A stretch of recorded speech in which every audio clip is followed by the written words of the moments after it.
తరతరాలుగా సాగు చేసుకుంటున్న భూమిని వక్స్ భూములుగా నమోదు చేయడం పట్ల రైతులు ఆందోళన వ్యక్తం చేశారు. ఈ మేరకు ర్యాలీని నిర్వహించారు.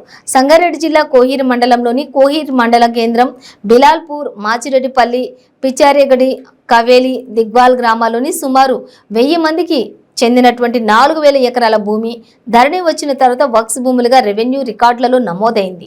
ఈ భూముల్లో ఎలాంటి లావాదేవీలు జరగకుండా బ్లాక్ లిస్ట్ లో పెట్టారు. దీనివల్ల రైతులకు రైతు బంధు, రైతులు చనిపోతే 5 లక్షల రూపాయల రైతు బీమా ప్రయోజనాలేవి కూడా తమకు అందడం లేదని రైతులు ఆవేదన వ్యక్తం చేశారు. ఈ మేరకు కోహీర్ మండల కేంద్రంలోని రైతు వేదిక నుండి తహసీల్దార్ కార్యాలయం వరకు ర్యాలీ నిర్వహించి తహసీల్దార్ కు వినతి పత్రం అందజేశారు. తమ సమస్యలను పరిష్కరించాలని కోరారు.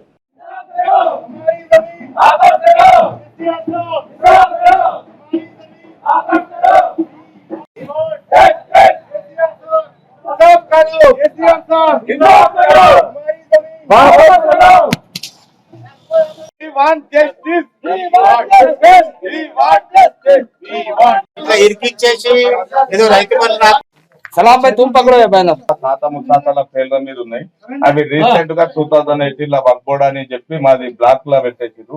అవి వర్క్ బోర్డ్ నుంచి టోటల్ గా క్లియర్ చేయాలని మీకు విన్నవించుకుంటున్నాం.